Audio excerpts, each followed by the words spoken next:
I didn't plan to change my life. In fact, a year ago, I didn't think I could. I used to wake up every morning with this weight on my chest. Not from a bad dream, but from no dream at all. Every day felt like a blur. Wake up, scroll, work, eat, scroll again. And in between those hours, nothing. No joy. No spark. Just existence. Until one morning, I looked at myself in the mirror. Puffy eyes, gray skin, shoulders slumped. And the most haunting thought entered my mind. If this is what the rest of your life looks like, why are you even here? That was my breaking point. And it came quietly. Not with a bang. Not with a breakdown. Just a whisper in my soul, telling me, change, or fade. I had tried to change before. New Year's resolutions, 30-day challenges, motivation videos. They worked for a few days. A week, if I was lucky. But then life would hit me, and I'd fall right back into the same hole. I used to think I needed a breakthrough. But what I really needed was a system. Not a dramatic overhaul. Just small, consistent habits. 7 of them, to be exact. 7 simple habits that ended up changing everything. Not overnight. Not in some movie-style transformation. But slowly, quietly, permanently. And today, I'll tell you exactly what they are. The truth, the dark parts, the highs, the twists I never expected. Because this journey wasn't just about feeling better. It was about becoming someone I didn't believe I could be. Before we begin, tell me in the comments. What habit do you want to master this year? I'll be reading them all. Let's start with the one that scared me the most. Waking up early. I used to laugh at 5 a.m. club people. I thought they were either lying or insane. But I tried it. Not because I believed in it, but because nothing else was working. The first day, I hit snooze 5 times. Second day, woke up at 5:30, sat on the floor, and cried. Why? Because I realized how hard it was just to sit with myself. No phone. No distraction. Just me, and the silence. But day by day, that silence started to feel like a friend. And then, it became sacred. At 5 a.m., the world is still asleep. No noise. No notifications. Just space. To breathe. To be. That space changed everything. I started journaling. Not about what I did, but about how I felt. I wrote.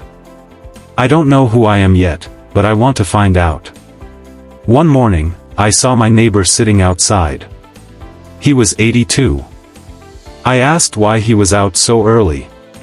He smiled and said, "Son, I've been waking up early since the war. Time is a blessing. You treat it like a punishment." I never forgot that. My brain was a battlefield. Thoughts attacking me from all sides. Regret, self-doubt, overthinking, guilt. I couldn't breathe. So I tried meditation. Not the perfect, cross-legged, humming in the mountains kind. Just sitting. Breathing. Listening. At first, it was hell. My mind refused to be still. It screamed louder the quieter I got. But then, one breath changed everything. I was on a walk when I suddenly felt this silence.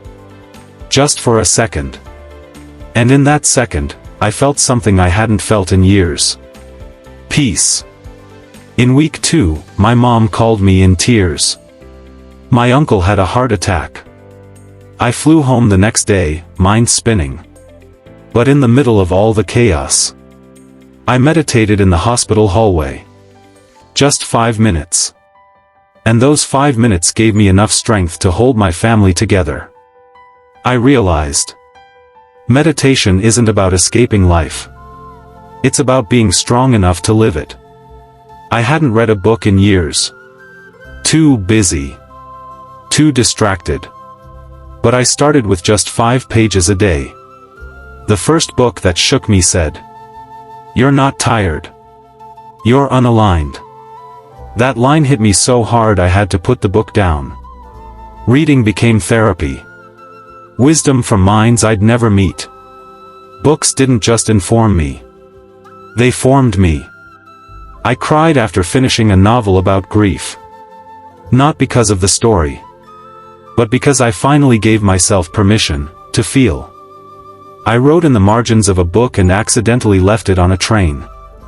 A week later, I got an email. A stranger found it and said, "I read your notes. I'm going through a divorce. Your words gave me hope." That's when I realized. Books don't just connect us to ourselves. They connect us to each other. Let's talk about movement. I started walking. Just 20 minutes a day. One day, it started raining. I kept walking. And then, I started running. That run in the rain, it broke something open in me. I laughed. I cried. I screamed. And for the first time in months, I felt alive. Exercise isn't about looking good. It's about feeling free. Then came gratitude. Every night, I wrote 3 things. Today, I smiled at a stranger. Today, I made my bed. Today, I didn't quit. At first it felt stupid. But then, it became the most important part of my day. Gratitude rewired my brain. It taught me to find beauty in boredom. I wrote a gratitude letter to my dad, something I'd never done. He cried when I read it. We hadn't spoken deeply in years. That letter healed our relationship. Sometimes, the smallest acts hold the biggest healing. This was the hardest one. Turning off my phone for the first 2 hours of the day. No social media. No news. Just me. I didn't realize how addicted I was until silence became unbearable. But slowly, I started creating again. Writing. Sketching. Planning. Creating before consuming changed how I saw the world. Instead of reacting, I began shaping. One morning, I wrote something in my journal that made me cry. "I forgive you."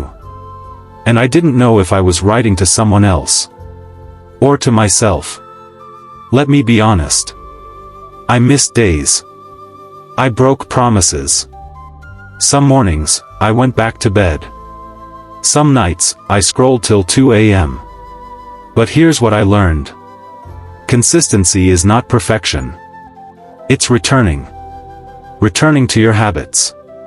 Returning to your values. Returning to yourself. A letter appeared in my mailbox.